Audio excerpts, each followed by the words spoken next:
Aujourd'hui, j'ai le plaisir d'accueillir Marie, diététicienne passionnée qui propose une approche à la fois moderne, bienveillante et profondément humaine de l'accompagnement nutritionnel.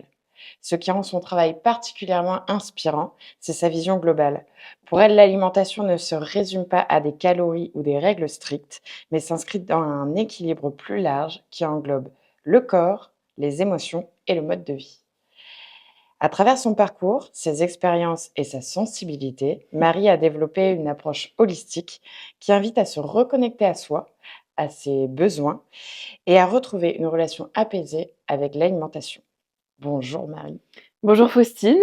merci d'être là pour nous parler de toi et de ton parcours. Merci à toi pour l'invitation et de me challenger un petit peu à changer de rôle, de posture. Avec grand plaisir. D'habitude, c'est moi qui est Ouais, là, qui là, pose on les passe de questions. l'autre côté. Pour commencer, est-ce que tu peux, question traditionnelle, classique, un grand basique, te présenter et présenter ton parcours? Qui es-tu, Qui Marie? es-tu? Est-ce qu'on remonte depuis le début ou pas? C'est ça la Présente-toi de question la manière, dont je le souhaite. exactement. Eh bien, donc je m'appelle Marie. Je suis diététicienne nutritionniste depuis presque 4 ans maintenant. Et à la base, moi, j'avais pas du tout prévu d'être diète.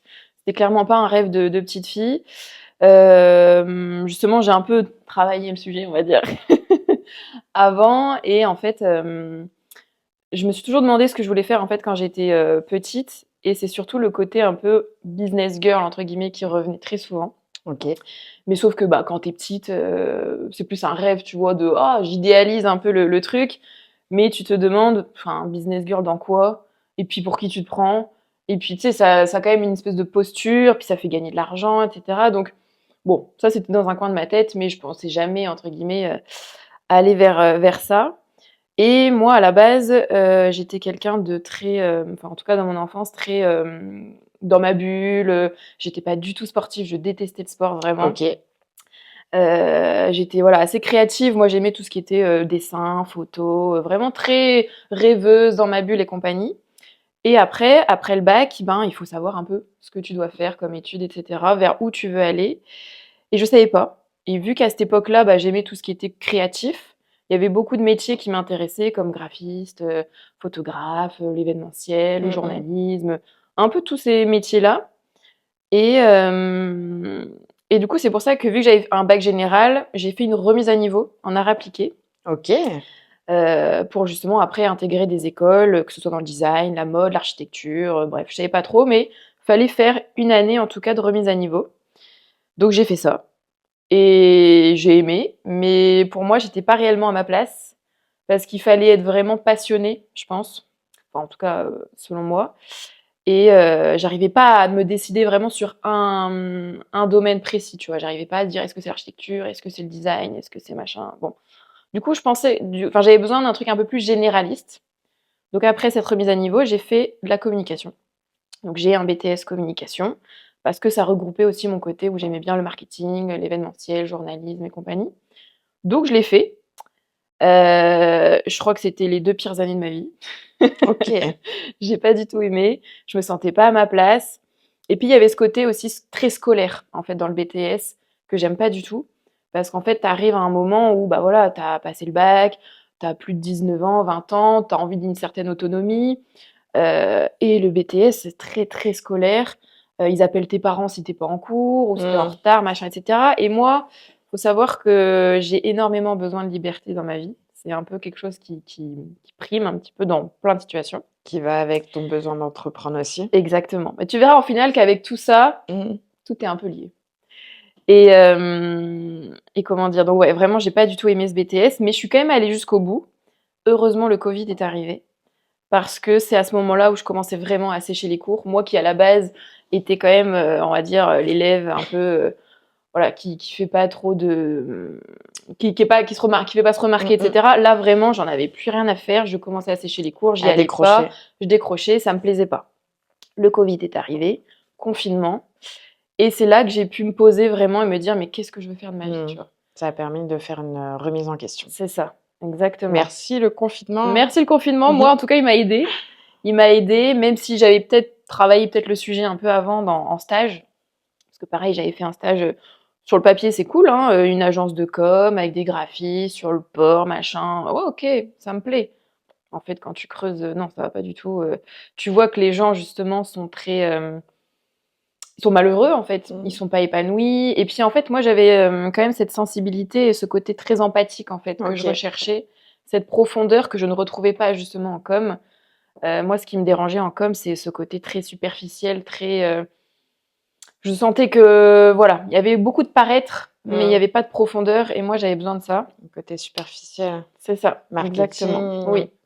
et un petit peu Voilà, moins tout est humain. beau, mais quand tu creuses, ouah, c'est Mmh mh. moi ça va pas avec moi. OK, c'est pas aligné. C'est pas du tout aligné et du coup, je suis tombée, voilà, avec mes petites recherches, de me dire: «Mais qu'est-ce que je vais faire de ma vie, quoi?» Donc je commençais un peu à chercher et donc il y avait ce côté business girl un peu qui restait dans ma tête, mais surtout le côté liberté, être à mon compte. Ça, c'est vraiment des choses qui m'intéressaient le plus parce que vraiment ce cadre trop rigide, scolaire, machin, j'aimais pas du tout. OK. Les horaires, pareil, j'avais du mal avec ça. Et, et du coup, voilà, donc je cherche. Puis je regardais un peu. À ce moment-là, j'ai commencé à faire pas mal de sport aussi, OK. alors que vraiment, je détestais le sport. Mais je. Et qu'est-ce qui t'a justement mis dedans? Tu t'en rappelles? Ouais, parce que je revois encore ma mère. Quand j'étais petite, chaque année, elle essayait de me forcer. Bah, elle avait raison, hein, à essayer. Voilà, mais fais du sport. Et du coup, bah, chaque année, je testais des nouvelles activités, mais ça passait pas parce que je ouais, je trouvais pas d'épanouissement, en fait, à ça. Je voyais pas l'intérêt. Pour moi, c'était, oh non, enfin, vraiment, ça Mmh mh, m'énervait mmh. et je pense que c'était mon premier copain de l'époque, qui justement, lui, a commencé à faire de la muscu et bah, vu que je voulais passer du temps avec lui, je me suis dit: «Bah, tiens, je vais tester». Donc je vais tester. Donc j'ai commencé par la muscu un petit peu et après, on a commencé à s'intéresser plus au cross training. OK. Donc ça, c'était il y a longtemps, à Quimper et donc après, je suis arrivée à Brest. Et je me suis lancée tout de suite. Alors, je suis passée de la nana pas du tout sportive à la même année, je m'inscris dans une salle de CrossFit toute OK. seule et je passe mon diplôme de nageur sauveteur. Donc, faut enchaîner Mmh. comment, la natation. Hein, c'est pas juste nager tranquille. Non, Non, non, non, non. c'est beaucoup de choses. Donc, en général, moi, voilà, moi, c'est tout ou rien. Quand j'ai un élan, j'y vais. Puis après, je vois si ça me Mmh plaît ou mh. pas. Et donc du coup, effectivement, ça a été un peu trop, hein, crossfit intense et natation H24, donc j'ai fait un peu trop d'overdose. Ça, c'était quelle année? Bah, c'était juste avant le Covid, OK. 2019, truc comme ça, 2019. 2018-2019, juste avant le Covid. Donc voilà et puis après je me suis prêtée au jeu quand même, mine de rien. Le crossfit, au-delà l'aspect sportif, bah, vu que je venais de débarquer à Brest et que je connaissais «personne» entre guillemets, c'est là aussi où j'ai pu créer ce Mmh. réseau, des amis. Tout à fait. Cet esprit très communautaire qu'on retrouve pas dans la musculation et ouais, en fait, ça m'a plu. Ça m'a plu et puis, bah, je suis restée quand même pas mal de temps au CrossFit, OK. mine de rien, voilà, à force de traîner avec les gens, bah, tu te fais des amis, donc ça Tout à devient fait. ton cercle, en fait Exactement. et donc voilà, donc j'ai eu tout ça et pourquoi est-ce que ah oui, pourquoi comme donc voilà, comment j'ai fait, Et du coup, l'alimentation, c'est et c'est ça, connecté naturellement, en exactement. fait? Alors après, je pense que grâce à mon éducation, j'ai toujours bien mangé OK. aussi. Et puis moi, j'aimais beaucoup aussi, bah, la cuisine, les recettes, Mmh. donc c'est vrai que ce côté nutrition, sport, prendre soin de soi, empathique aussi parce que du coup, je faisais mes recherches. Tiens, du coup, je suis tombée sur le métier de diététicienne nutritionniste. Je voyais qu'on pouvait le faire en libéral, à son compte et qu'il y avait besoin d'être empathique, d'être à l'écoute. Donc au final, tout ça réuni faisait que ah, en fait, Ah, il ça y a un collabore! truc là. Là, je crois que j'ai trouvé Mmh mh. le truc qui me fait que peut-être, c'est peut-être ça qui me correspond, OK. en fait. Et bah, du coup, voilà, je me suis renseignée. Je me dis: «Mais qu'est-ce qu'il faut faire pour être diététicienne nutritionniste?» J'ai vu que c'était encore un BTS. C'est ce que j'allais te dire. Alors là, j'ai fait: Zut! Un BTS, on Ouais retourne dans le cadre et scolaire. c'est pour ça que j'ai pris l'option à distance OK. pour, Ah, tu l'as fait, ouais, par correspondance, OK. parce que je me dis: «C'est pas possible». Si c'est la seule solution pour être diète, OK, mais il est hors de question que je retourne à l'école. Surtout, bah, en plus, bah, j'allais me retrouver avec des gens qui sortaient vraiment du bac. Mmh mh. En plus, il y en avait pas à Brest cette OK. époque-là. J'étais là: «Non» et je voyais que c'était possible de le faire à distance. Donc j'ai fait mes recherches. Est-ce que c'est possible? C'est quoi cette école? Machin. Il y a des très bons retours et il y avait quand même ce côté professionnel où tu avais quand même 20 semaines de stage où tu étais, soit à l'hôpital, Ok. soit en libéral, etc. Donc, je me suis dit, allez, il y a quand même quelque chose à faire. Donc, je l'ai fait à distance et directement, parce que je savais que je voulais être à mon compte. Donc, je me suis lancée directement en libéral il y a 4 ans, quasiment. Ok. Donc, voilà un petit peu ce parcours. Ok, très bien. Et comment tu définirais ton approche? Par exemple, est-ce que, parce que ça fait depuis 4 ans maintenant, Ouais. est-ce que tu as déjà constaté une évolution dans ton approche en tant que diététicienne? Ah bah, carrément. Entre, l'avant Il y a eu un gros changement, je pense. alors est-ce que tu peux nous en dire, plus? Ouais. Bah, déjà, je pense que malheureusement, comme dans beaucoup de formations, le BTS diététique nous apprend pas à être des professionnels, encore moins en libéral. On nous apprend beaucoup la théorie. OK. Donc voilà, ça, on sait beaucoup de choses, c'est bien. Mais on nous apprend pas à être réellement des professionnels, surtout en libéral. Donc on va dire que tu tâtonnes. Au début, tu tâtonnes. Et puis, bah, tu fais un peu ce que tu as quand même appris ou ce qu'on attend de toi aussi en tant que diététicienne, pro de santé, etc. Donc, quand je me suis lancée, moi, j'ai eu des cabinets. Enfin, j'ai eu l'opportunité d'avoir des cabinets. Et Sur Brest? sur Landivisio et au Relais-Quérion. OK. Donc, dans une salle de CrossFit et dans un pôle santé. Comme ça me permettait aussi de diversifier pas mal Ouais, de. très belle opportunité pour débuter Ouais, en libéral. ouais, ouais. Pour la Surtout que, visibilité, clairement, à la base, moi, je voulais pas de cabinet. Je me suis dit, oh, plus tard, plus OK, tard. Moi, je voulais me lancer tout de suite en ligne. OK. Sauf que c'est très compliqué, mine de rien. Bah, ouais, Parce quand on qu'il y a. commence, Ouais. on part de 0, on doit tout construire, hein. Et puis, c'est pas juste être diète, hein, c'est un autre Mmh mh. boulot, clairement. Bah, non, c'est aussi le milieu de la communication, C'est ça, savoir se vendre et cetera et exactement. c'est différent. C'est très différent. Donc, au début, j'ai quand même, voilà, me suis dit, au moins, je m'engage pas trop, j'ai pas trop de frais, donc je teste la visio. Je faisais du domicile aussi. Je OK, prenais ma petite voiture et puis j'allais chez les gens. mais c'est très bien. Ouais, c'était une expérience, mais sur très court terme, hein, parce OK, que quand tu débarques chez les gens, bah déjà tu débarques chez les gens, tu as dans leur l'impression d'être intimité. dans leur intimité. Alors du coup, tu comprends beaucoup de choses, mais la posture de professionnel, puis en plus j'étais la petite jeunette, machin, Mmh qui mh. venait d'avoir son diplôme, donc j'étais pas hyper emballée par le sujet. Et du coup, j'ai eu l'opportunité par un coach qui m'a proposé justement d'être dans une salle de OK, CrossFit. trop bien. Donc j'ai fait, bah let's go, c'est une opportunité. Et à la suite de ça, j'ai ouvert dans un pôle santé au Relais-Quérion. Comme ça, au moins, bah, j'en avais 2. Bah, oui, tout à fait. Je diversifie, etc. Et ça m'a énormément permis de tester le métier de diététicienne en libéral, de me faire connaître, bah, de toucher beaucoup de gens dans plein de milieux, etc. Donc franchement, je regrette pas du tout cette expérience. Mais ce que je me rappelle plus, ah oui, mon approche, c'est ça? Oui, entre avant et Ouais. maintenant. Donc du coup, je fonctionnais, voilà, un peu la diète classique cabinet. OK. Même si quand même j'avais cette côté peut-être plus empathique, plus à l'écoute, que on peut retrouver peut-être chez les anciennes générations, où quand tu vas chez la diète, il faut absolument que tu te pèses. Il y a le plan alimentaire, il y a les calories, et puis t'as pas perdu, ah bah c'est que t'as pas bien fait, machin. Enfin, comme OK, quoi le professionnel ne se remet pas réellement en question OK, non plus. C'est vraiment la personne qui vient chez le pro. T'as pas perdu de poids, hop, bah tu retournes à la maison. Ça, c'était un peu beaucoup avant. OK. Ça, c'est l'approche diététique classique. C'est un peu ce qu'on Tu apprends à nous l'école? apprend, même si c'est quand même en train de changer. Et c'est ce que beaucoup aussi, peut-être inconsciemment, les patients attendent, parce OK. que bah, ils ont les échos ou ça fonctionnait comme ça beaucoup avant. Les croyances. Beaucoup de croyances. Oh, l'alimentation, il y a énormément de Ouh, croyances. oui, on aura l'occasion peut-être d'y revenir. Beaucoup trop même. Mais donc voilà, donc j'essayais déjà en cabinet de casser un peu ce côté trop régime, strict, machin. Enfin, OK.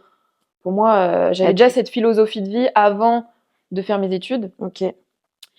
Et par contre, bah, il y a ce côté entrepreneuriat, liberté, etc., qui au bout d'un moment me frustrait en fait dans le cabinet, parce que OK. j'avais l'impression de inconsciemment moi m'enfermer dans une espèce de côté salarié, métro boulot dodo, du lundi au vendredi, du 9h à 17h. Je suis pas à mon compte pour ça. OK. Et ce qui m'avait donné aussi envie d'être diète, c'est parce que je voyais beaucoup de diètes sur les réseaux.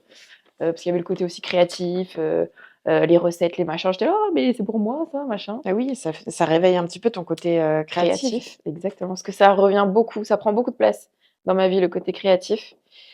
Et quand je m'ennuie, ben, ça veut dire que je m'éteins un peu, tu vois? OK. Je suis là sans être là et je me dis: «C'est dommage, enfin, tu fait tout ça pour tu quitté la com, t'es arrivé en diète, t'as fait tout ça pour au final, au bout d'un an et demi, ça te plaît Mmh plus. mh. Tu répètes tout ce que tu dis tout le temps, toute la journée». Il y avait un épanouissement qui était pas assez présent et je suis partie toute seule à New York, il y a quoi? Il y a, bah, du coup 2 3 ans. C'est génial ça. Ouais, Déjà, rien que le fait de partir déjà toute seule, ouais c'est et ça déjà un j'adore step franchement, et en plus New York, dans une grande ville. ouais, parce que cette ville me fascinait depuis longtemps et je me revois, on allait au semi-marathon de Paris dans la voiture et je disais à une de mes meilleures amies: «Ah, ça me serait trop bien d'aller à New York, j'aimerais trop et tout». Un mois plus tard, j'ai: «Bon, bah, j'y vais» et sur un coup de tête, tu vois? Vraiment, OK. en plus, c'était les approches de mes 25 ans. Personne n'était dispo. J'ai fait: «Mais vas-y, mais tu as envie d'un truc, fais-le, en fait. Fais-le. Arrête d'attendre Mmh les mh. autres, fais-le». Bon, c'était une expérience, j'ai beaucoup aimé. Mais sauf qu'à la suite de ça, bah, déjà, tu pars loin. Tu pars à New York, c'est quand même une ville Mmh mh. très différente de la petite Bretagne. Ah, tout à fait. Donc là, tu rêves grand et du coup, il y a ce côté ambition qui OK revient, en fait. et là, ça vient Hem réveiller la femme, et ça vient réveiller certaines entrepreneur, choses. la femme ambitieuse. Ça revient ouais, voilà, on peut dire ça et hem et du coup, à la suite de ça, oh, j'arrive au cabinet et je me dis: «Non, mais là, je suis pas bien, quoi. Là, il y a un truc que je me sens enfermée, en fait». OK. Et donc ça commence à germer et cetera et je me dis: «Non, mais là, il faut que» puis j'avais ce côté aussi, j'avais envie de voyager OK. et je voyais aussi beaucoup, les digital nomades, machin, sur les Mmh. réseaux. Je me dis: «Mais moi, je peux faire mon activité en ligne. Ce serait trop bien que je teste, machin et puis que je Ça, à puisse ce moment-là, bouger». tu n'avais pas développé cette activité en ligne en parallèle Pas de du tout, ton activité en cabinet? OK pas du tout. Sauf que moi, en général, je suis plus à l'élan, je teste et après je suis là: «Ah, je réfléchis», tu et vois? tu réajustes? Plutôt que de réfléchir avant et de pas OK passer à l'action. Donc je passe à l'action et après des fois je me casse la gueule, mais c'est très mais bien, au moins tu passes à je l'action. je passe à l'action. Parce que quand tu réfléchis trop, en fait, après tu te crées des nœuds au Ouais, cerveau, des exactement machins, tu es là, gna et tu gna. passes jamais à l'action Exactement, et c'est le passage à l'action qui définit tout. exactement. Et donc, je prends la décision un peu brutale d'arrêter les cabinets. Mais vraiment un peu trop brutale. C'est-à-dire? C'est-à-dire que, il suffit, je sais pas, qu'il y ait eu un lapin, un truc en plus qui ait fait que ça a rajouté dans la cocotte minute qui avait envie de tout arrêter. Je m'étais fixé un peu une deadline et finalement j'ai arrêté beaucoup plus tôt que prévu. OK, J'ai arrêté, je crois, en juin et j'étais partie en avril à New York. Donc en l'espace de 2 3 mois, je me suis dit j'arrête tout, OK. je passe tout en ligne. Donc je commence à faire un espèce de transition avec mes patients C'est actuels. mmh mh. Il y en a qui adhèrent, d'autres non, parce que pour eux, bah, il faut voir la personne en face. Mais il y en a quand même, mine de rien, ils étaient pas trop fans de la visio, mais vu que c'était moi, ils ont quand même voulu Il y avait un continuer. lien déjà Il y de avait une espèce créé. de lien qui était créé, donc bon, trop bien. Sauf que bah moi je me suis dit: «Oh bah c'est cool, il y en a, ils me suivent et Mmh tout. mh. Bon bah nickel, je fais la transition, je fais tout, et cetera». Ça, c'était en septembre. Enfin, non, courant l'été, mais je pense que l'été, je me suis un peu trop laissée aller aussi. Et après, en septembre, j'ai réalisé que, OK, là, j'ai plus de cabinet, j'ai plus rien. Mmh. Et alors que ça fonctionnait bien, hein. Et j'ai plus rien et j'arrive en ligne. Bon, bah, OK, j'ai encore quelques patients, mais il y a eu un gros ménage quand même qui a été Mmh. fait. Là, je vois les chiffres d'affaires et j'ai fait: «Ouh là, ouh là». Donc là, je repars à zéro. OK. Et en fait, l'acquisition client, enfin client, patient n'est plus la même. C'est plus du tout le même mode de fonctionnement. OK. Parce qu'on va dire que quand tu es en libéral, c'est plus facile dans le sens où tu prends un lieu, tu prends Doctolib et ça se fait un Ça peu se fait plus naturellement. naturellement. Là, en ligne, c'est la jungle. Parce que déjà, tu as encore plus de concurrence. Tu as, autre que les diètes, tu as les coachs en nutrition, les coachs sportifs qui parlent de nutrition. Tous les gens qui parlent de nutrition, ils sont tous là. Et là, j'ai fait, OK, donc là, il y a une autre stratégie à avoir. Mmh mh. Et du coup, j'ai dû donc il y a quand même ce côté business girl qui est revenu et je me suis plus intéressée du coup à gérer une entreprise, à OK. parler de chiffre d'affaires, à avoir une vision, à prendre des formations, à me développer un petit peu plus là-dedans. Mais du coup, j'ai un peu délaissé le côté un peu diététicienne Ouais, nutritionniste purement, et OK. j'avais l'impression, je disais, d'être une business girl, mais je parlais plus de nutrition. OK. J'étais là, mais waouh, c'est dur en fait. Quand tu es tout OK. seul, c'est dur de tout gérer. Mmh mh. Mais en même temps, j'ai envie de te dire, bah, il y a des périodes dans la vie qui font que ben, tu testes, ajustes, etc. Et heureusement, après, ça commence à redémarrer. Et l'année dernière, voilà, ça s'est quand même plutôt bien passé au final avec le fait d'être en ligne, etc. Et j'avais plus de temps libre aussi, mine de rien, moins de charges et des accompagnements plus de qualité. Parce qu'en fait, moi, je me rendais compte qu'au cabinet, en fait, tu viens un peu comme quand tu vas chez le médecin, tu viens un peu à la carte en fonction de, voilà, tu viens une séance ou deux ou trois. Et j'avais pas une espèce de vision, en fait, pour accompagner le Un patient à. accompagnement C'est global. ça. Et moi, ça me manquait parce qu'en fait, bah, c'est pas juste en une fois que tu vas donner des conseils et puis la personne, elle Ok. va écouter et elle va passer à l'action. Non. Faut vraiment avoir un suivi aussi dans la diététique, Pour du moi, coup. ouais. Ok. Parce que la diète, ça, c'est très intime, mine de rien. Et il faut un accompagnement. Enfin, en tout cas, moi, c'est ma vision. C'est pour ça que je l'ai Ok. retravaillé encore plus ces derniers temps. Parce que à force d'accompagner quand même, mine de rien, beaucoup de personnes, bah, tu te rends compte que c'est pas que l'alimentation le problème, surtout chez les femmes. Enfin, c'est beaucoup de femmes que j'accompagne et c'est très émotionnel. Et ça vient faire écho aussi à bah, moi, parce que je suis une femme, parce que j'ai peut-être eu aussi des choses un peu dans l'alimentation, etc. Et qui ont fait que, ouais, c'est pas que nutrition. Ok. Justement, quelles sont les problématiques que tu peux rencontrer, que tes clients ou patients, je sais pas comment, Patient, ouais. patients, rencontrent?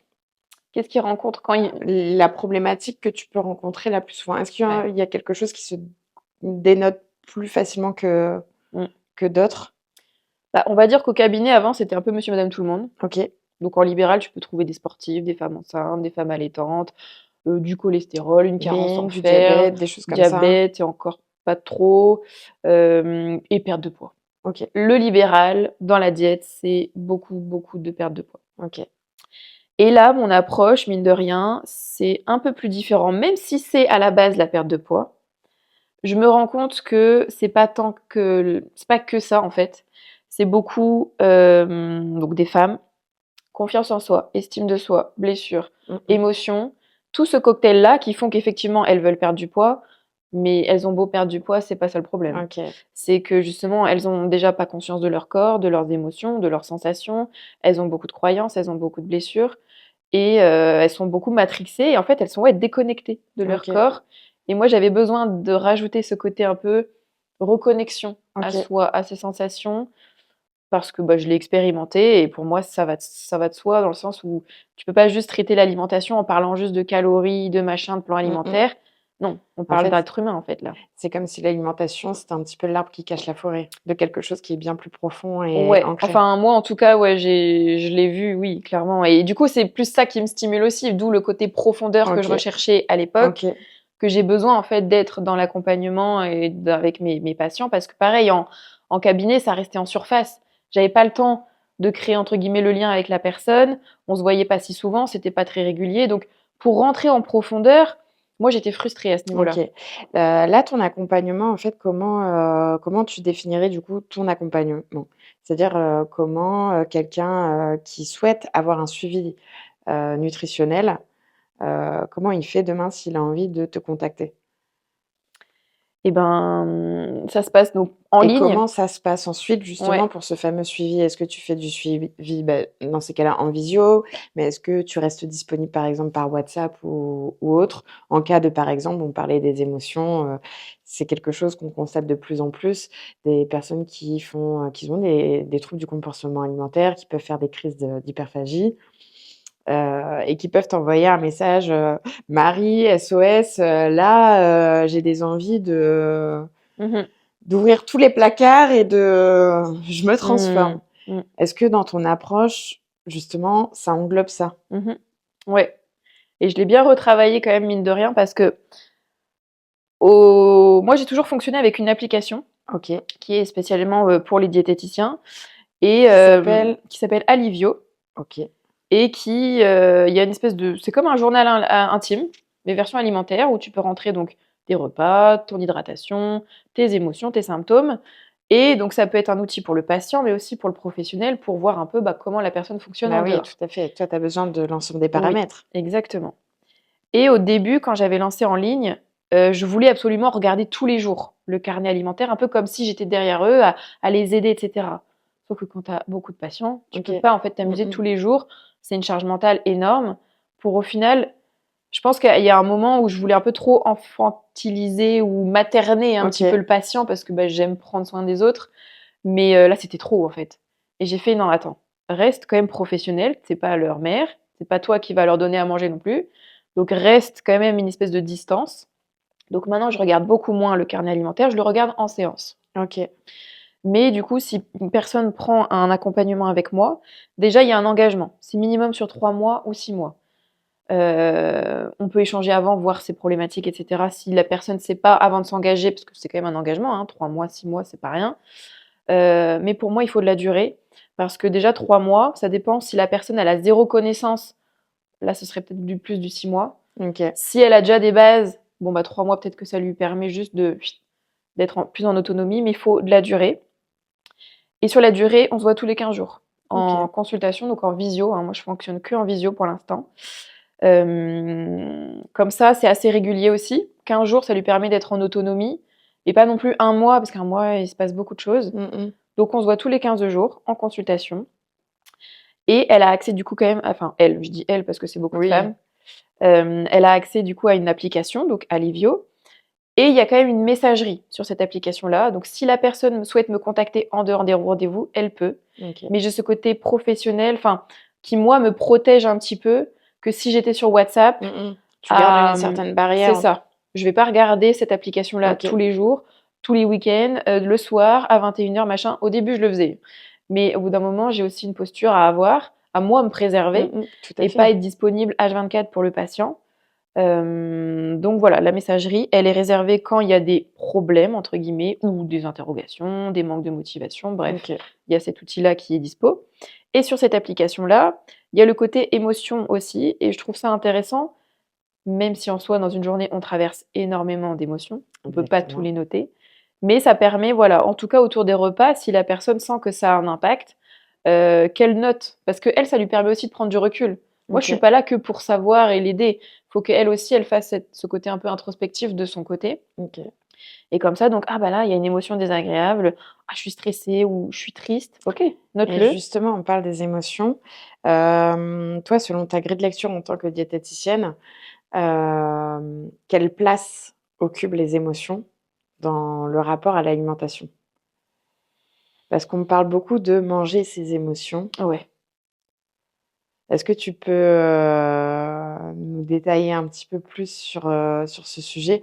Toi, par exemple, dans tes, clients qui sont essentiellement des femmes, est-ce que, tu en as beaucoup, tu le constates peut-être, Mhm. de personnes qui mangent leurs émotions? Ah oui. Il y en a beaucoup qui utilisent ce terme justement. Et à l'époque, enfin à l'époque, il y a quelque temps, j'étais d'accord avec ce manger les émotions. Ouais, Mais en fait, je me rends compte que c'est pas tant que ça à chaque fois et qu'on remet beaucoup tout sur les émotions. Et j'ai envie de te dire, les émotions, en fait, elles sont présentes, mais sur tous les domaines de notre vie. exactement. Et moi, ça me fascine. C'est pour ça que j'ai encore plus envie de creuser les OK, émotions. Je me forme en psycho, etc., parce que ça me passionne. En fait, OK. l'être humain est passionnant. Et en fait, c'est facile de dire que c'est que l'alimentation émotionnelle, etc. Mais en fait, pour moi, c'est un tout. Et quand on est déconnecté de son corps, de ses sensations, on va mettre la faute sur les émotions. Mais en fait, les gens ne se rendent même pas compte déjà de ce que c'est une émotion, de l'accueillir. Et si déjà il y avait ce travail, entre guillemets, psychologique qui était déjà fait en amont, en fait, il n'y a plus de problème dans Mmh l'alimentation, ou il mh. y a beaucoup moins. Parce qu'après, là, on met les bases, on se comprend mieux, on se reconnecte plus, on sait quoi faire. Mais parfois, je trouve qu'on a trop tendance à mettre la faute sur les émotions. Mais c'est pas que ça, hein, parce que il y a aussi beaucoup de charge mentale qui est présente chez les femmes. Des fois, les bases ne sont pas mises. Parce que oui, les émotions, dans tous les cas, tu les auras tout le temps, toute ta vie, tous les jours. Mmh. Donc, tu peux pas vivre sans, c'est pas possible. Sinon, tu vis pas.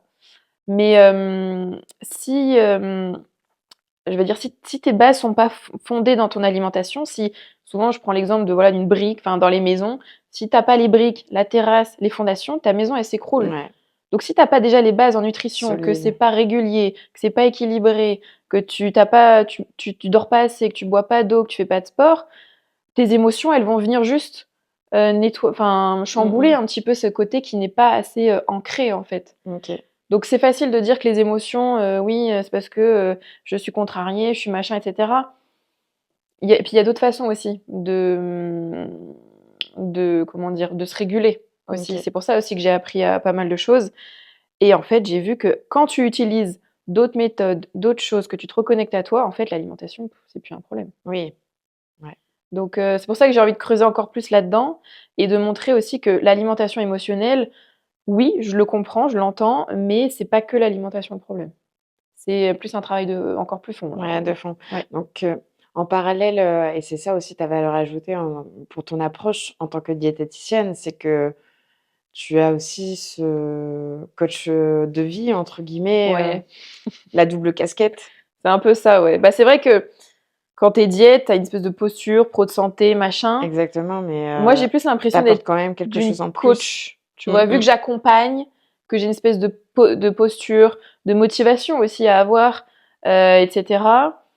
Donc oui, et puis à un moment, je me suis posé la question parce que, bah, j'en avais un peu marre de parler de nutrition. Moi, Mmh mh. ça restait en surface. J'étais là, moi, j'ai envie d'aller encore plus Oui, loin. de creuser le La pourquoi. psycho, l'émotionnel. Du coup, à un moment, l'année dernière, je me suis dit: «Mais qu'est-ce que je vais faire?» Je vais quitter la diète et je vais faire plus coach de vie, psycho, enfin voilà, être vraiment, psy, quoi. Mmh C'est mh. ça qui m'anime et en fait, j'ai besoin quand même d'avoir ces 2 côtés-là et heu et oui, aujourd'hui, je pense que mon approche est beaucoup plus holistique, plus accompagnement, plus de coach, même si bon, je pense que certains pros aussi ont du mal avec ça parce que, bah, malheureusement, on en parle tellement aussi, on a des coachs de tout. Oui, Donc il y a aussi ce côté, des fois, j'ai envie d'être, je prends cette posture-là, mais en même temps, t'as pas trop envie de la prendre parce que bah, dans la tête des gens, oui. c'est Est-ce que je suis négatif. légitime Est-ce que je suis aussi? légitime?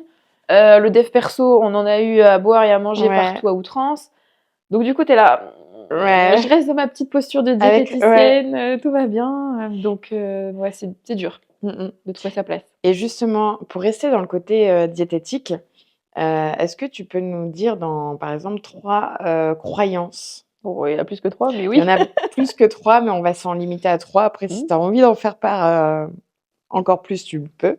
Mais est-ce que tu peux nous donner 3 grandes croyances sur l'alimentation?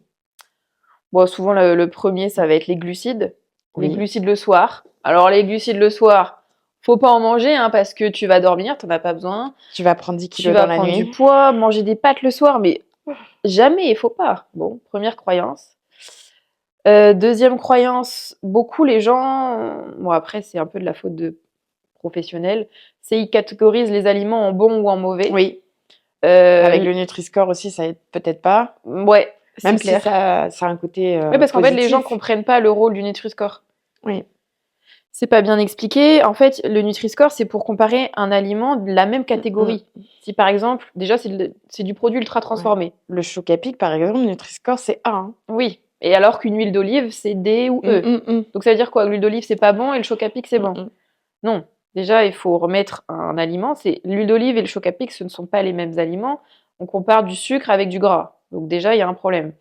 Ensuite, ça reste du produit ultra transformé. Donc normalement, déjà dans la tête des consommateurs, ça devrait pas être dans la majorité de leur consommation.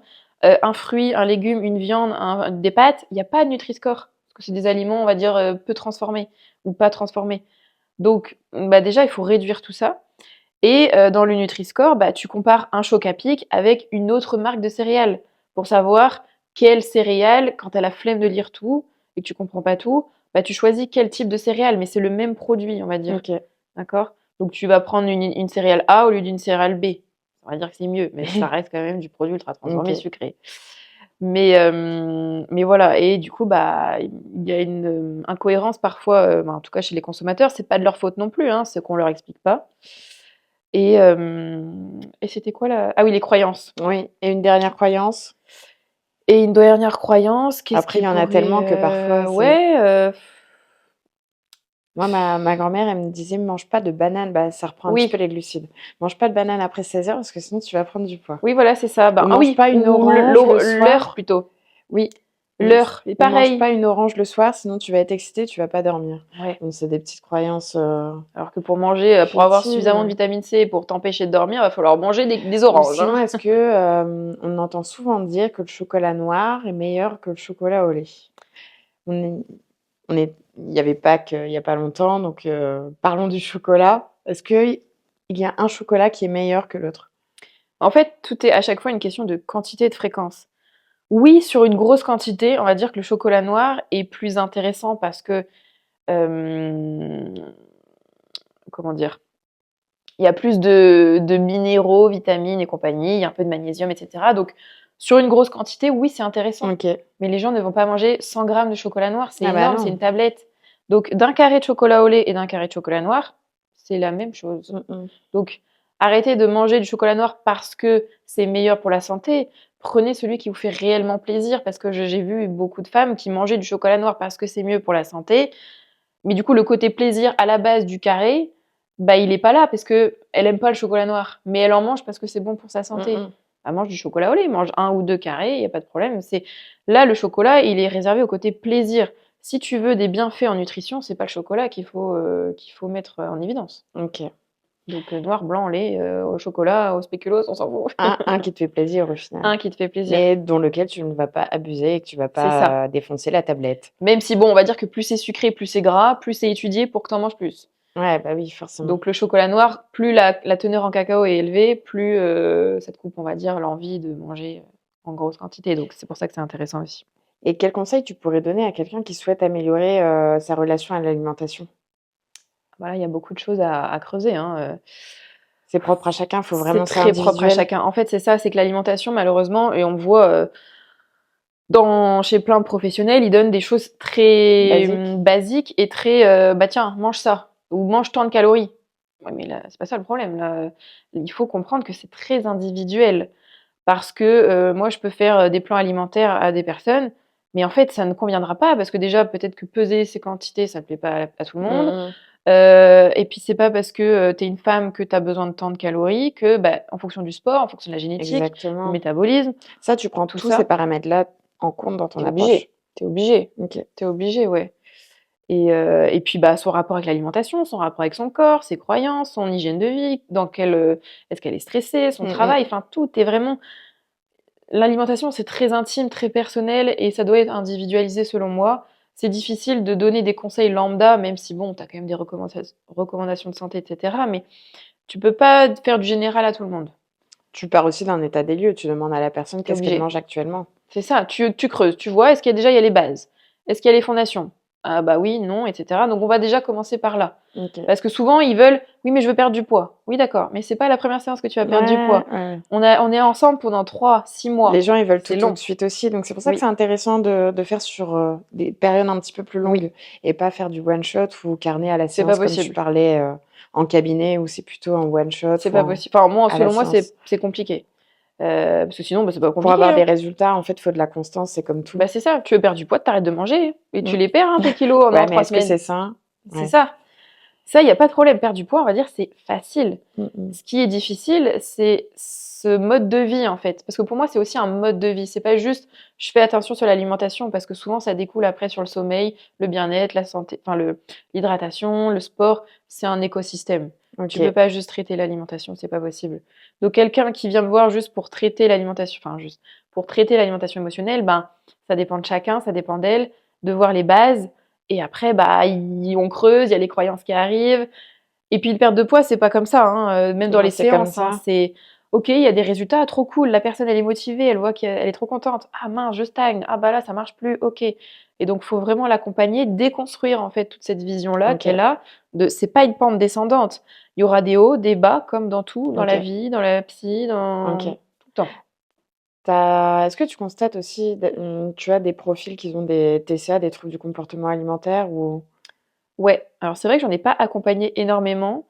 J'ai eu une anorexique, au cabinet et ça a été hyper intéressant. Enfin, pour moi, c'était plus stimulant parce que, ouais. bah, j'avais besoin encore de creuser. Mmh Le mh. côté profondeur était, assez présent Et à c'est ce très moment-là. courageux aussi. Tu en as peut-être Oui, moins aussi parce que forcément, il y a aussi le facteur un petit peu honteux de ces faut l'assumer personnes-là. déjà. Faut l'assumer. Faut en être Pour conscient. l'assumer, il faut être conscient, faut l'accepter C'est ça. et après, il y a la phase d'oser demander du courage Oh et oui, de dire: «Bah, j'ai besoin de me faire accompagner». oh oui et puis ça reste très, très fort donc c'est ça et puis il y a aussi ce côté où: «Ah bah, c'est bon, tout le monde se dit: "J'ai des TCA"».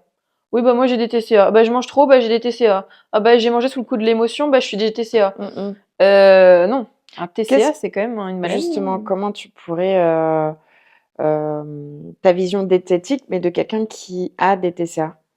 la définition d'une personne atteinte? Comment savoir, par exemple, définir, identifier si je suis vraiment atteinte d'une maladie de TCA ou juste, j'ai eu un craquage, j'ai mangé mes émotions? Bah, c'est ça. Et ça, beaucoup de personnes font l'amalgame de ouais.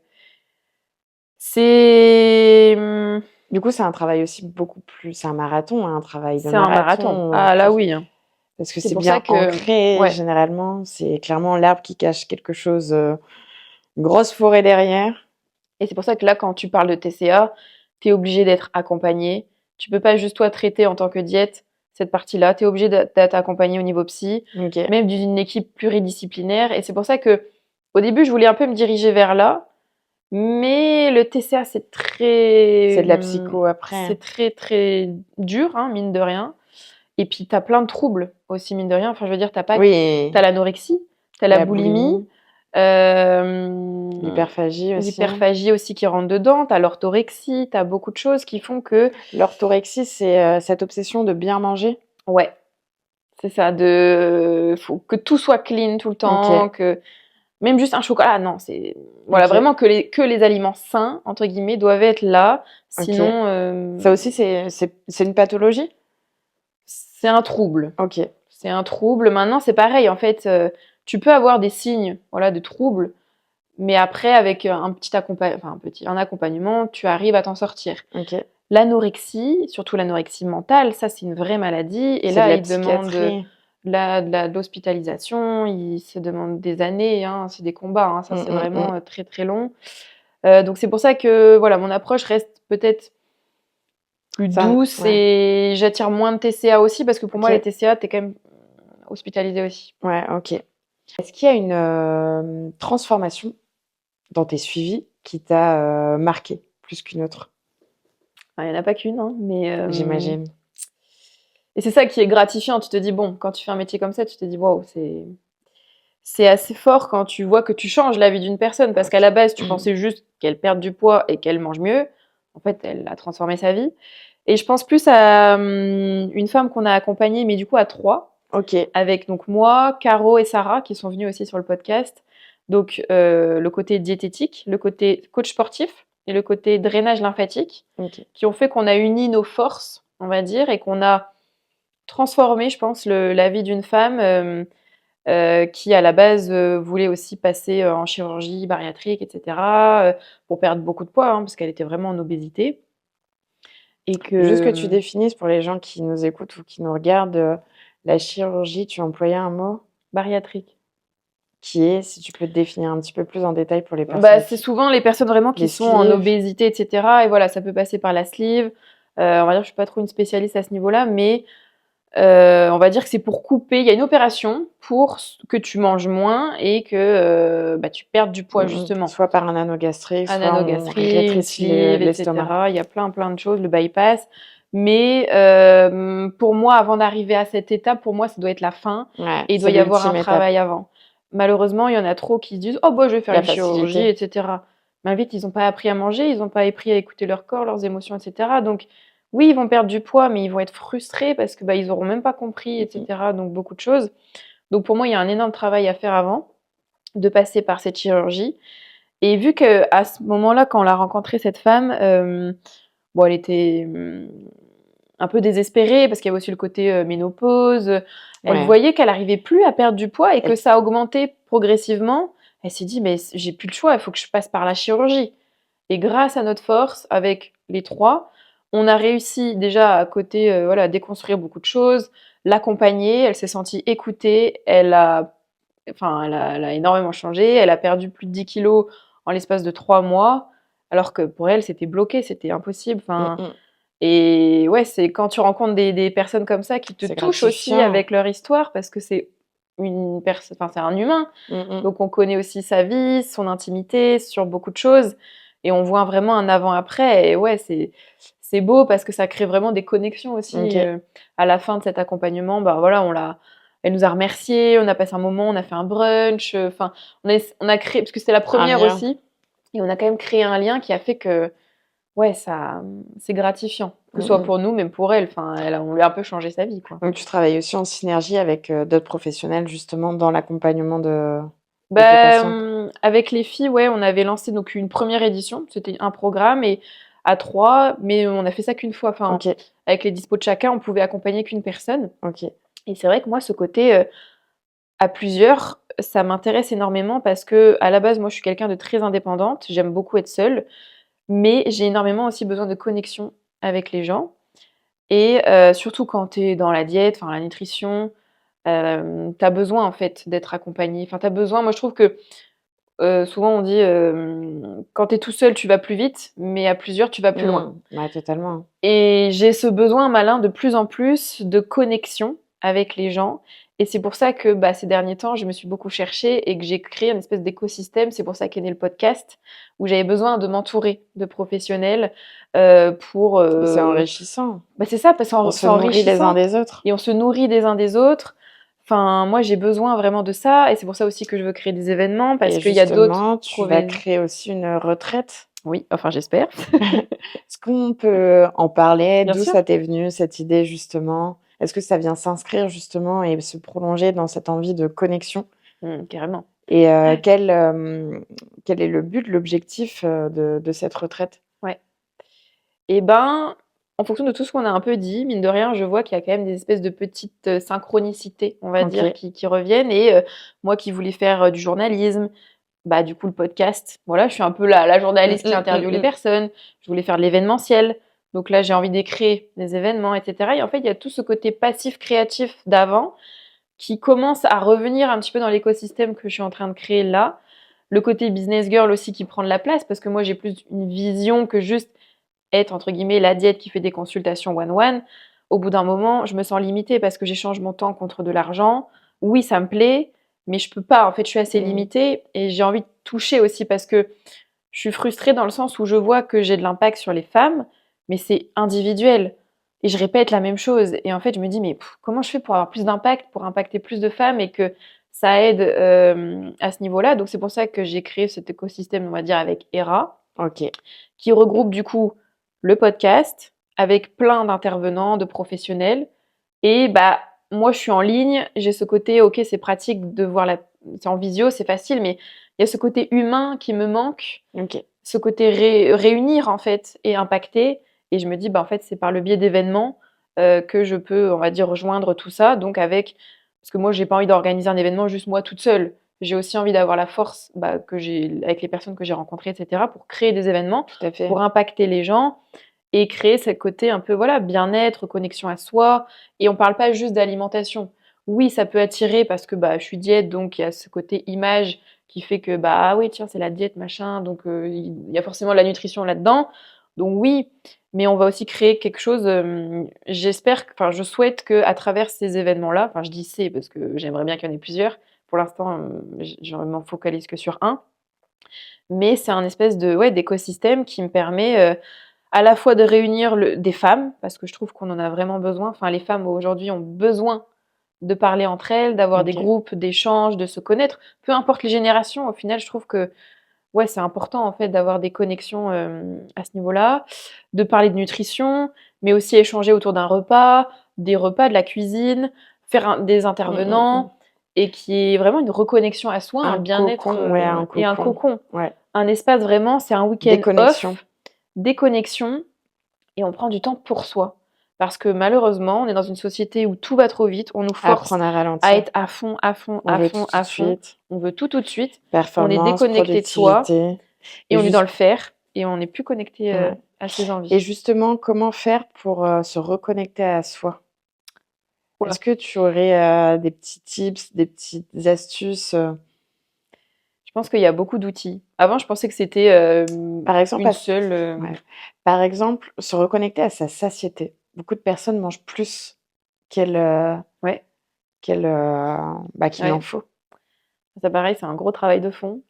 Mais on va dire Comment déjà retrouver cette, essayer de prendre du temps pour manger, pour OK, mastiquer, reposer sa fourchette entre chaque OK. bouchée. Ça, c'est un des premiers objectifs que je donne quasiment à tout le monde. Manger, éviter devant les écrans avec le Ouais, bah, téléphone. surtout être diverti. OK. C'est pas l'objectif, c'est pas non plus de manger dans le silence et puis bon, je m'analyse, Les yeux etc. fermés. Voilà. Là, on est encore à une autre étape. Mais juste arrêter d'être dans ce brouhaha, en fait, très OK. mental et complètement couper en fait de ces connexions corporelles, ces sensations, et juste revenir dans le moment présent, ça c'est difficile, et de faire cet effort de je repose ma fourchette entre chaque bouchée, je prends le temps de mastiquer parce que tout le monde est là, clac, clac, et on pense au bébé, au machin, et on appelle, ou on est au mail, ou on pense à toujours, et on est toujours là, et on n'est pas là. Donc c'est sûr que les gens ne ressentent pas la satiété, puisqu'ils ont mangé un truc, ils sont là, bon bah c'est fini, je passe à autre chose. 2 heures après, bah, j'ai faim parce que soit le repas il n'était pas assez conséquent, ou voilà, il y avait tellement pas de conscience que bah oui, je ressens pas la satiété en fait. Donc prendre le temps de manger, mastiquer et jouer sur les textures. Parce que si tu me Ok. fais de la purée, des épinards à la crème et puis des œufs brouillés, là on a une texture qui est vraiment très molle, il n'y a pas de mâche en fait. Ok. Il n'y a T'avales pas de ça, croustillant non il n'y a plus. pas de croustillant. Alors que si tu me rajoutes des crudités, que tu mets de la couleur, que tu me mets voilà des choses qui se mâchent, etc., c'est plus long. Donc automatiquement ta satiété, elle va arriver aussi plus facilement. Ok. T'as beaucoup aussi de personnes, parce qu'on entend beaucoup parler en ce moment de troubles enfin, du syndrome de l'intestin irritable. T'en constates beaucoup plus? Et ça, c'est dû à quoi si tu peux nous en dire plus? Ouais, c'est vrai que j'en ai pas trop eu, mine de rien, pendant mes consultations. Parce que moi, j'ai l'impression enfin, du moins, c'est mon ressenti, qu'on en parle de plus en plus souvent. Ouais, et ça Ça, les justement, dû à notre alimentation et parce que forcément nos intestins, c'est le deuxième mmh, cerveau oui, et parfois ce qu'on mange, bah, oui, forcément les intestins, ils ont du mal un petit oui, peu, à digérer, oui, tout ça et sur du long terme, bah, c'est comme tout, on stocke, le corps, bah, à long terme, il développe, des maladies bien sûr. inflammatoires, comme le trouble de l'intestin irritable. Mmh. Donc et ça après justement, il y a des aliments qu'il faut éviter. On parle de FODMAP ou? Ouais. Alors ça, c'est très complexe aussi ça. Mais dans tous les cas, j'ai envie de te dire que tous les sujets en nutrition, toutes les pathologies, toutes les choses comme ça, à partir du moment déjà où il y a pas les bases, il y a quand même des choses à améliorer. Enfin, Mmh mh. toute maladie peut être améliorée déjà de base. Concernant le syndrome de l'intestin irritable, déjà les médecins ont du mal aussi à Oui, c'est assez réellement poser un récent. diagnostic Mmh. parce que souvent on dit c'est un peu dans ta tête. Parce que Oui, c'est très lié aussi aux émotions. OK.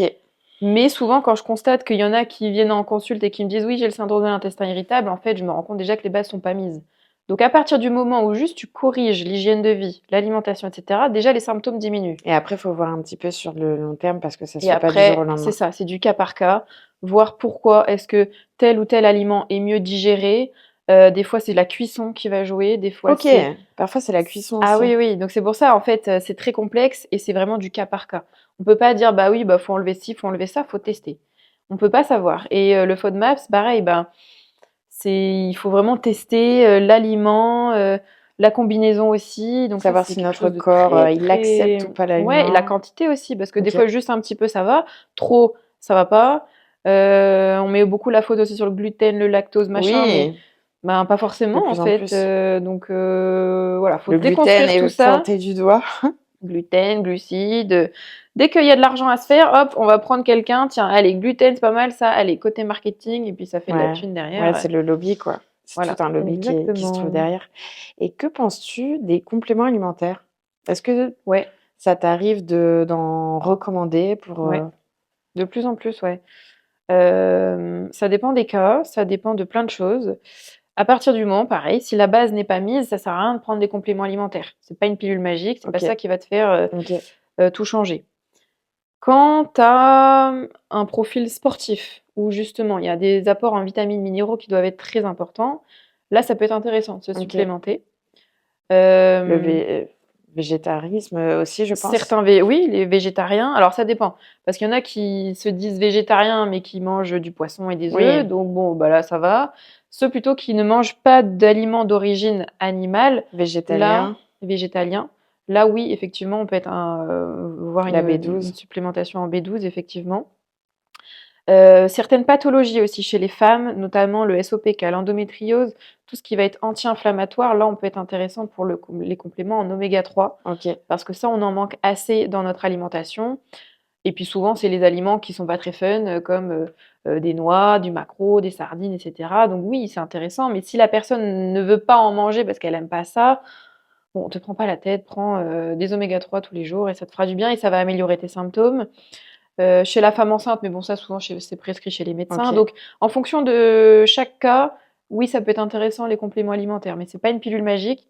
Donc, c'est comme tout, c'est Ok. pas à prendre comme ça parce que j'ai vu que mon influenceuse préférée a dit Ouais, que. tout Non, à fait. il faut avoir un minimum de critique. Tu as abordé l'endométriose. Ça aussi, c'est de plus en plus diagnostiqué chez les femmes. Est-ce que l'alimentation peut apporter du mieux? Bien sûr. Ouais. Et ça, je trouve très dommage que dans nos études de BTS diète, on nous parle absolument pas d'endométriose, de SOPK, de végétarien, de sport, etc. C'est vraiment très clinique, hein, Ok, hôpital, etc. Et moi, quand j'ai débarqué en consulte, bon, bah, je vois un SOPK, deux SOPK, 3, 4, de 5. plus J'ai en fait, plus, ouais. c'est quoi ça? Moi, Mm, j'en avais mm. jamais entendu Ok, parler, donc tu parce as que dû te j'étais pas former de touchée. ton côté, en J'ai dû me fait. former, j'ai dû m'intéresser, j'ai dû me dire, mais c'est quoi? Et puis en fait, je me rends compte qu'on en parle de plus en plus. Mm, Parce que les diagnostics aussi sont faits très tard. mm. Donc c'est compliqué. Donc bien évidemment, l'alimentation, l'hygiène de vie peut améliorer les symptômes chez une personne souffrant d'endométriose, bien sûr. Ok, Donc là, on peut mettre justement un complément en oméga 3, enfin favoriser une alimentation anti-inflammatoire, voir les fondations, comment elles sont, l'hydratation, le sommeil, le stress, le sport, enfin toujours tout, mm, on mm. ramène à cet écosystème-là. C'est quoi une alimentation anti-inflammatoire? Si on limite et évite tous les produits industriels, et là c'est bon? Pas que. Il y a la majorité, effectivement, le produit ultra transformé qui augmente l'inflammation. Mais tu as aussi le gluten, tu as aussi le lactose, l'alcool, les produits sucrés. Euh, Produits sucrés, est-ce que les fruits tu mets dedans? Est-ce que les Non, fruits sont enfin les non, fruits, au oui, sont contraire. sucrés. Ok, Non, non, et justement, dans une alimentation anti-inflammatoire, on va favoriser du coup les fruits, les légumes, crus, cuits, pour avoir un maximum de vitamines, les poissons gras, les viandes maigres, les protéines maigres, certaines épices, etc. On va jouer plutôt sur ce côté-là et réduire les aliments qui provoquent, on va dire, l'inflammation. ok. Mais c'est comme tout, c'est un équilibre. Faut pas dire je supprime tout, parce que malheureusement la personne elle Ouais, va se sentir frustrée. ouais. Donc oui, on parle beaucoup de l'alimentation anti-inflammatoire, mais pareil, ça va dévier sur le côté marketing de ah, il faut manger que anti-inflammatoire. Ah mince, donc du coup je peux plus boire un apéro, enfin je peux Mm, plus prendre mm. un apéro. Je m'empêche de vivre au final. Faut trouver son équilibre à chaque fois en fait. C'est Ok, toujours revenir à soi, à ses envies, ses besoins, et arrêter de voir ce que le voisin fait et penser plutôt à soi. Et bah moi, mon alimentation, elle me plaît comme ça, j'ai besoin de ci, j'ai besoin de ça, et trouver son propre équilibre. Et ça, ok, c'est vraiment propre à chacun. ok. Donc voilà. Très bien, Marie. Marie, est-ce que tu as quelque chose en particulier à ajouter? Bon, moi, je pourrais parler des heures encore, je crois, sur plein de sujets différents, Ouais. mais voilà, si Là, pour le... l'instant, enfin, moi, j'ai quelques dernières questions encore à te poser. Là, quels sont tes projets? Par exemple, est-ce que tu as une vision, de ton Mhm. approche, Ouais. par exemple, je sais pas, à 5 ans ou voire même peut-être moins, hein, dans le court terme? Mhm. Tes projets ou tes envies aussi, par la suite, parce que tu es pas qu'une diététicienne, tu es aussi Bah, une c'est femme, ça, hein? exactement. Et ça, je pense que je m'enfermais en fait facilement dans une case de ce qu'on attendait de moi, de la diète, machin, mais je suis pas que diète. Mmh mh. Je suis aussi bah, mari, une femme, machin, etc. Donc, Et qu'est-ce que la femme, entrepreneur? Parce que c'est pas facile, non. d'être une femme entrepreneur, hein. Bah, déjà, faut l'assumer. J'avais du mal à l'assumer parce que bon, pour moi, entrepreneur, déjà en France, c'est très lié associé à l'argent. L'argent, c'est mal vu. Mmh. Tu veux quoi? De l'ambition pour qui tu te prends. Ouais. Donc, faut oser prendre sa C'est pas place. forcément bien vu, d'être ambitieux en France, Non. et C'est pour encore ça moins quand tu es que, une femme. encore moins quand t'es une femme. Alors, du coup, quand t'as pas confiance en toi et que t'es un peu timide et que tu veux pas prendre ta place et que tu veux pas qu'on te regarde, bah alors là, bonjour, hein. Syndrome de l'imposteur, Ou toujours. tu plaides coupable? Toujours, toujours. OK. Mais mes envies, mes ambitions, bah écoute, j'ai envie de continuer un peu sur cette dynamique-là parce que je trouve enfin un peu plus d'équilibre et d'épanouissement parce OK. que j'ai le côté ambition, entrepreneur, liberté, créatif OK. qui réunit un petit peu tout ce que je suis en train de faire là en ce moment, donc avec le podcast, les retraites. Moi, j'aimerais beaucoup que ça prenne et que bah, j'en fasse pas qu'une dans l'année ou voilà. J'aimerais beaucoup, alors ça c'est voilà, à l'étranger aussi, parce que OK. on a la chance en Bretagne de faire des choses, d'avoir des lieux Oui. géniaux. Mais si à terme, je peux aussi faire des retraites à l'étranger, ça me plairait beaucoup. Parce que j'ai ce côté voyage aussi, moi, qui me passionne. En fait, moi, j'aime beaucoup la France et la Bretagne, mais pour moi, j'ai besoin aussi pour nourrir ma créativité et les connexions humaines. Le voyage Mmh apporte mh. beaucoup. Et pour la déconnexion, Et pour la ça aide beaucoup déconnexion, plus à la déconnexion d'être à l'étranger. ouais. Donc, Et donc, du coup, qui dit déconnexion de notre environnement c'est ça. actuel, bah, c'est une Ouais, reconnexion plus facile pour exactement. soi-même. Donc, Ouais. d'un point de vue thérapeutique, si telle est ton approche, ouais, c'est vrai que ça Bah, c'est concorde ça. bien. C'est ça, ce côté vraiment holistique et bah, continuer quand même mes accompagnements, impacter un maximum de femmes et on va dire que, oui, j'aime le côté digital, en ligne et cetera, c'est pratique, mais j'aimerais à terme avoir des lieux physiques, OK, créer vraiment une espèce d'écosystème, voilà, des rencontres en fait, quelque chose de physique en fait, pas OK, que, juste, en ligne quoi. OK, Donc voilà pour les petites infos. OK, ça marche. Merci beaucoup, Marie, Avec pour ce plaisir. partage à la fois riche, sincère et inspirant. On retient que prendre soin de son alimentation, ce n'est pas seulement changer ce qu'il y a dans son assiette, mais aussi apprendre à s'écouter, à se comprendre et à se respecter dans sa globalité. Et que ton approche holistique bah, nous rappelle que le bien-être, il ne passe pas par la restriction, mais par la reconnexion à soi. Exactement. Merci beaucoup, Marie. Avec Et plaisir. puis, peut-être, à très bientôt dans un deuxième épisode, partie 2. Si vous voulez voir un deuxième épisode, n'hésitez pas à me dire.